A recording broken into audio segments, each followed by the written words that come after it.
আমরা এটাই বলি যে যেসব ক্ষেত্রে ইমাম জোরে কেরাত পড়ে সেখানে আমরা ইমামের কেরাত শুনবো, আর যেখানে ইমাম কেরাত আসতে পড়ে বা শোনা যায় না সেক্ষেত্রে সূরা ফাতিহা পিছনে পড়ে নেওয়া, এটাই আমার কাছেও বিশুদ্ধ মত মনে হচ্ছে এবং আমি এটাই করি নিজেও। এবং আমি নিজে এটা অনেক আলেমদের সাথে যোগাযোগ, হানাফি মাযহাবের ইমামদের সাথে, বড় বড় আলেমদের সাথে, তারাও এটাকে একইভাবে বলেছেন। এবং আমি হানাফি মাযহাবের অনেক কিতাবের পরে দেখেছি তাদের একই মত। তারপরেও হানাফি মাযহাবের ফতোয়া এটা না, এটাও ক্লিয়ার করে দেই।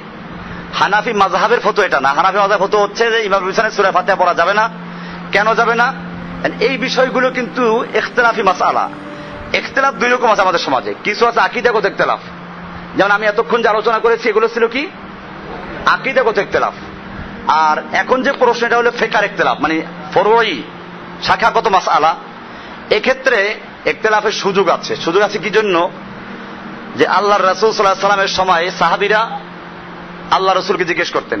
সেই সময় কোনো ইখতিলাফ ছিল না। ইখতিলাফ হলেও টিকতো না, কারণ গিয়ে নবী থেকে জিজ্ঞেস করে সমাধান নিয়ে আসতেন। আল্লাহ নবীর পরে সাহাবীদের যুগ, সাহাবীদের যুগে ইখতিলাফ কম ছিল। সেটা হয়তো কোন হাদিস বোঝার ক্ষেত্রে, অথবা একজনে জানতেন একজন জানতেন না, এই কারণে যখন হাদিস জানতেন তখন সে তওবা করে নিত। এরকম অনেক কাহিনী আছে।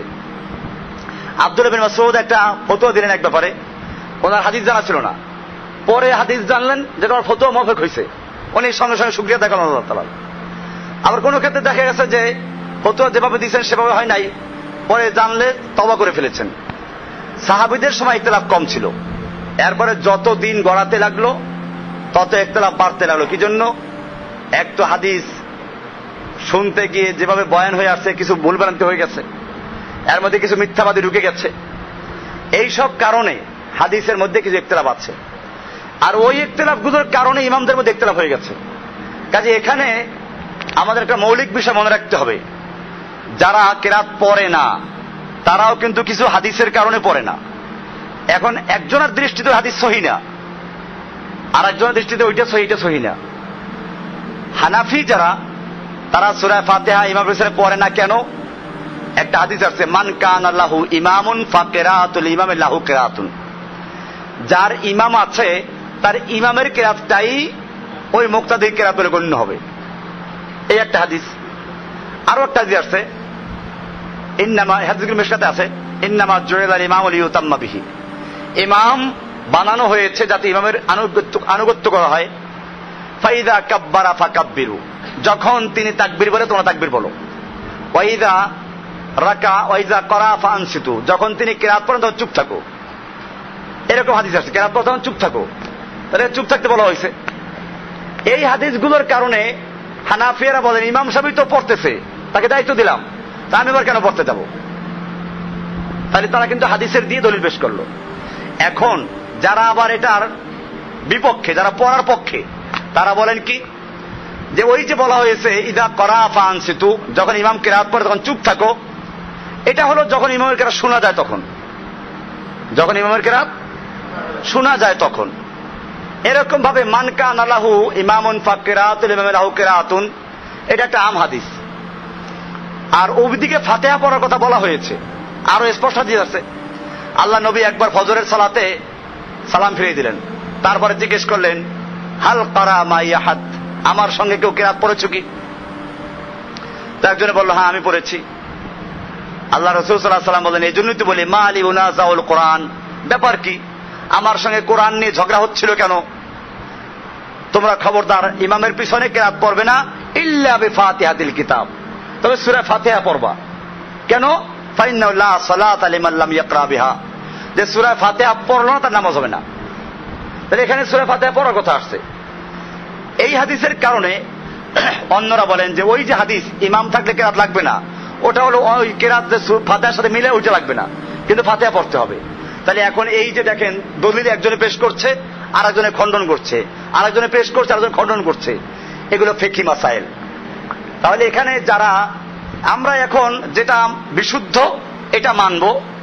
এখন যার কাছে এটা পরিষ্কার না সে যদি ওইটা মানে, আমাদের এটি অত বাড়াবাড়ি করা ঠিক হবে না। কারণ ফিকহার মাসলাগুলোতে হাদিসের ইখতিলাফের কারণে কি হয়ে গেছে। আর আপনি বলবেন যে হাদিস সহিহ, যেটা আমল করব। ভাই আপনি যেটা সহিহ বললেন, কে বলেছে সহিহ? আপনি নিশ্চয়ই কোন ইমাম বলছে, যে উনি বলছে হাদিসটা সহি। তো আপনাকে যেমন বললো, মনে করেন নাসিরউদ্দিন আলবানী বলেছেন যে এই সূরা ফাতিহা পড়তে হবে, এইটা সহি। তো আপনি নাসিরউদ্দিন আলবানী ফতোয়া মানলেন। তো ওই হানাফি মাযহাবের ইমাম মানছে কাকে? আবু হানিফাকে। আবু হানিফা তার কাছে আলবানীর চেয়ে বড়। তো আলবানী যেরকম বলছেন ওইটা সহি, ওরা বলে যে না ওইটা সহি, আবু হানিফা সব বলছেন। তাহলে গন্ডগোলটা কিন্তু এখানে। হানাফিয়ারা আবু হানিফাকে মানে না, মানে হাদিস কি? আবু হানিফার কলটাকে সহি মনে করে, আর অন্যরা আরেকজনের কলকে সহি মনে করে। কাজে এই যে ফেকার ইখতিলাফ গুলো, আমরা চাচ্ছি এই ফেকার ইখতিলাফ গুলোকে কমাই আনতে। আমি এটাই বলতেছিলাম যে মক্কা শরীফে এক সময় 4টে জামাত হতো। কয়টা জামাত? হানাফি মুসাল্লা, শাফি মুসাল্লা, হাম্বলি মুসাল্লা, মালিকি মুসাল্লা, 4টে জামাত আলাদা আলাদা, এবং মারামারি হতো। কারণ সবাই চায় পূর্ব দিকটা নিতে। হাতিমে কি বলে ওটাকে, মাকাম ইব্রাহিম যে সাইডে, কাবার দরজা যে সাইডে, এই সাইডটা সবাই চায়। কাবার দিকে মতওয়াজ্জহ হচ্ছে তো ভালো দিকটাই হই, যেখানে দরজার দিকটা একটা মানুষের আবেগ। তো এইটাকে নিয়ে সবসময় মারামারি হতো, গন্ডগোল হতো, জুতা ছোড়াছুরি হতো। শেষ পর্যন্ত বাদশাহ ফয়সালের যুগে এটা, উনি সব সারা বিশ্বের যারা মাথা, সব মাযহাবের মাথাগুলো ডাকলো, বললো যতদিন লাগে খাও এখানে, থাকো এখানে, তোমাদের সব ব্যবস্থা আছে, কিন্তু উম্মতকে বাঁচাও ইখতিলাফ থেকে। তো সবাই বসলো, প্রত্যেকে মাযহাবের দলিল পেশ করলো। দলিল পেশ করতে করতে দেখা গেল যে শেষ পর্যন্ত আসলো, যেমন মনে করেন আমিন জোরে বলা। যারা আমিন জোরে বলে তারা বলেন যেটা মাথাও একটা অংশ মানুষের, আঙ্গুল একটা অংশ, পাও একটা অংশ, হাত একটা অংশ। মাথা কাটলে মানুষ বাঁচে না, আঙ্গুল কাটলে মানুষ বাঁচে। তার মানে আমিন জোরে বলতে হবে, আস্তে বলাও বললে নামাজ বাতিল হয়ে যাবে তা না, এরকম তার একটা সমতা আসলো। হানাফিয়ারা বললো যে ঠিক আছে, আমরাও আমিন আস্তে বলতে বলি মুস্তাহাব, জোরে বললে অসুবিধা নাই। এটা হানাফি মাযহাবের যারা ইমাম তারা জানবে ভালো করে, আলেম যারা, আপনারা এইসব মাসলা হানাফি মাযহাবেরও ছোট মোটো আলেমদেরকে জিজ্ঞেস করে বলতে পারবে না। এটা হাদিস যারা পড়ায় তারা এগুলো বিস্তারিত পড়ায়, কোন মাযহাবের কি দলিল, এই দলিল পক্ষে কি বিপক্ষে কি, এই সব দলিলগুলো পেশ করা হয়, তারপরে এগুলো জবাব দেওয়া হয়। কাজী যারা হাদিস পড়ায়, মুহাদ্দিস বলে যাদেরকে, ওদের কাছে গেলে আপনারা এগুলো পাবেন। ওরা